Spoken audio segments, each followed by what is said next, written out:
You see the pictures online, right?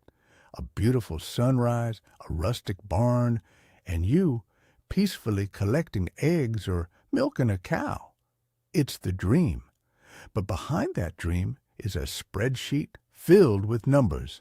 And choosing between poultry and livestock without understanding those numbers is the fastest way to turn your farming dream into a financial nightmare. In this video, we are taking off the rose-colored glasses. We will break down dollar for dollar and hour for hour, which is truly more profitable to raise. The answer might completely change your plans. For generations, the choice was simple. You raised what your family needed. A few chickens for eggs, a cow for milk, a pig for the winter. But today, many of us are looking at small-scale farming not just for self-sufficiency, but as a side hustle or even a full-time business. The romance of farming is powerful, but profit is ruled by cold, hard math. It is not about which animal is better. It is about which animal is a better fit for your specific goals, your land, and most importantly, your wallet. Let's start with the very first bill you'll have to pay. First up, the initial investment. This is the entry fee to your farming dream. With poultry, you can start remarkably small. A dozen day-old chicks might cost you less than $50. A basic feeder, waterer, and heat lamp are also relatively cheap. The biggest initial cost is the co-op, but even a decent one can be built or bought for a few $100s. Now, let's look at livestock. A single dairy goat kid could be several $100s. A weaned piglet, a similar price. A bottle calf? You're looking at a significant investment, often $500 or more, right out of the gate, and that's just the animal. You'll need robust fencing, which can cost thousands, and a sturdy shelter. The financial barrier to entry for even one large animal is exponentially higher than for a whole flock of chickens. Okay, you have bought your animals. Now, where do you put them? This brings us to the critical factor of space. A flock of 25 chickens can live comfortably in a backyard with a relatively small coop and run. We are talking about a few hundred square feet. They can make a huge impact on a small property. Livestock, on the other hand, are land-hungry. The old rule of thumb is 1 to 2 acres of good quality pasture per cow. Goats and sheep need less, but they still require significant well-fenced acreage to roam and forage. If you live on a small homestead or a suburban lot, poultry is a practical option. But keeping livestock often means you either need to already own significant land or be prepared to buy or lease it, which dramatically changes the financial equation. Land is not free, and using it for one purpose means you cannot use it for another. Now, for the single biggest line item on your farm's budget, food. It's the expense that never, ever stops. For poultry, you are primarily looking at commercial feed. A 50-pound bag might seem affordable, but a flock of 25 hungry chickens can empty that bag surprisingly fast. You can supplement with kitchen scraps and foraging, but the bulk of their diet will come from that feed bag. Now, let's look at livestock. People think, oh, I will just put them on pasture. But that is a huge oversimplification. Is your pasture high quality? Is there enough of it? In most climates, you will still need to provide hay during the winter, which can be incredibly expensive and difficult to store. Plus, many larger animals also require supplemental grain. So while a chicken's daily meal costs pennies, a cow's can cost several dollars.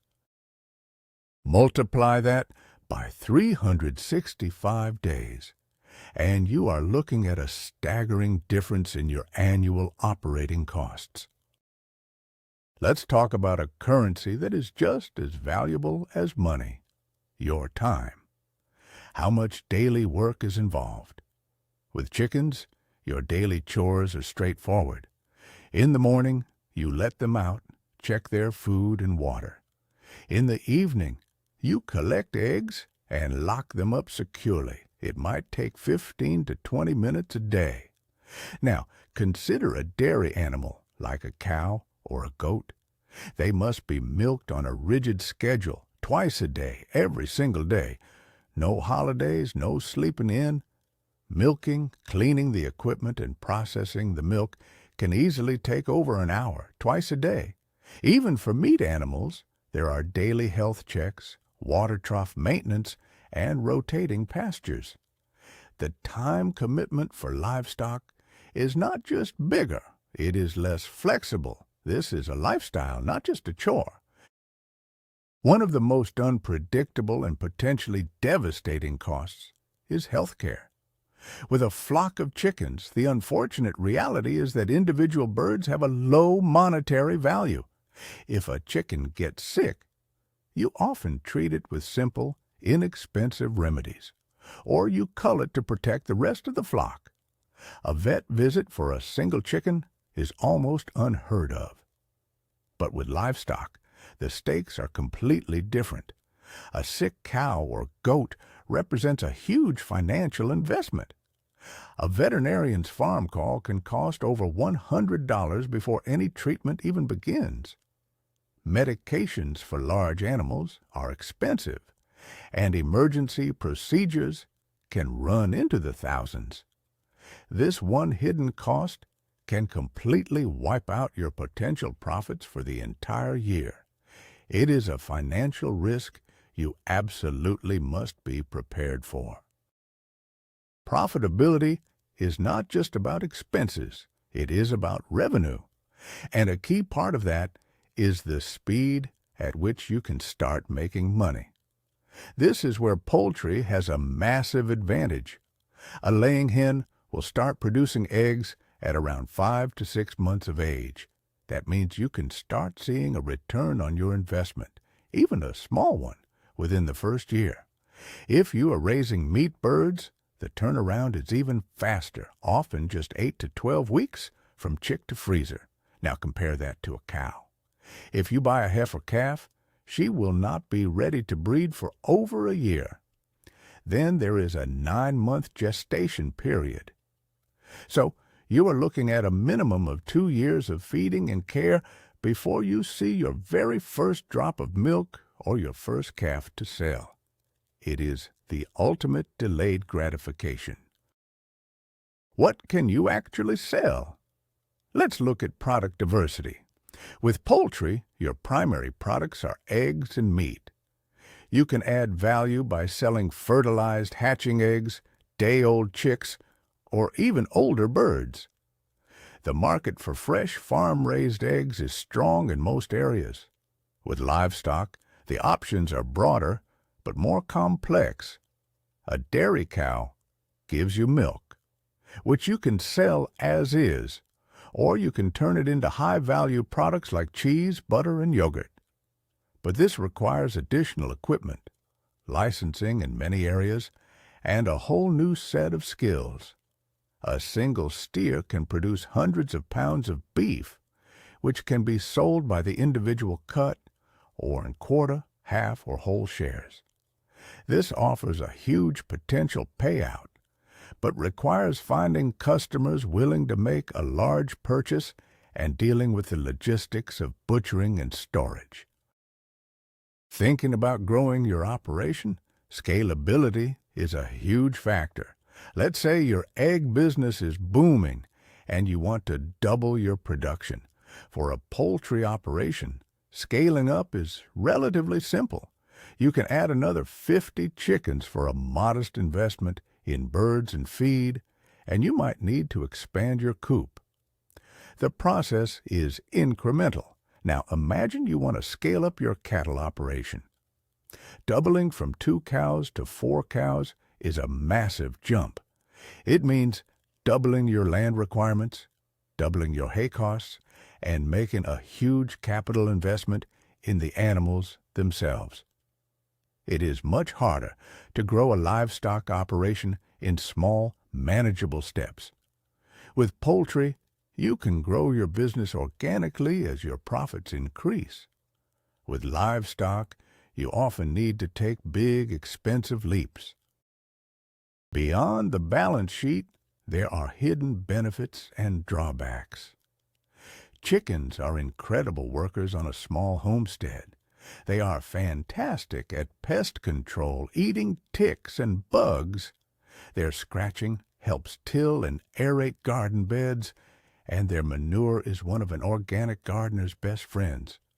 The main drawback is their vulnerability to predators. Livestock, especially grazers like cows and sheep, are amazing land managers. They can turn overgrown fields into lush pasture through managed grazing. Their manure is also valuable, but harder to manage. The hidden drawback with large animals is often emotional.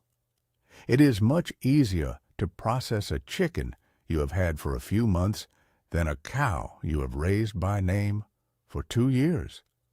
This emotional labor is a real, though unquantifiable, cost. So, let's do a final reality check. Imagine you have $1,000 to invest. With that money, you could easily set up a flock of 25 laying hens, complete with a coop and several months of feed. Within 6 months, you could be selling dozens of eggs every week, generating a small but steady cash flow. That same $1,000 might buy you a single steer calf and maybe some fencing materials, but that's it. You would then face nearly 2 years of feeding costs, with zero income from that animal until processing day. From a pure cash flow and speed to profit perspective, the numbers overwhelmingly favor poultry. They are the sprinters of the homesteading world. Livestock are the marathon runners, requiring far more endurance, capital, and patience for a potentially larger but much more distant payoff. So, who wins the profitability showdown between birds and livestock?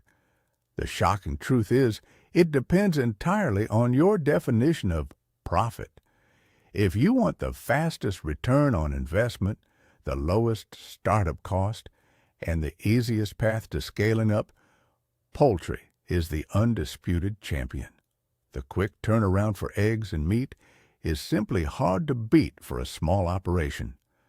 But if you have the land, the capital, the time, and the patience, livestock offers a different kind of profit. A single cow can provide a family with milk, cheese, butter, and eventually a freezer full of meat. A massive return, but one that takes years to fully realize. The real takeaway is this: do not follow a trend or a pretty picture on social media. Do the math for your own situation. Your profit might be a steady stream of daily cash from eggs, or it might be the long-term food security that a large animal provides. Thanks so much for watching and getting real with us. Now, I want to hear from you. Based on your land and your goals, which side are you on? Team Poultry or Team Livestock? Let us know in the comments below. And if you found this breakdown helpful, please hit that like button and subscribe for more honest homesteading advice.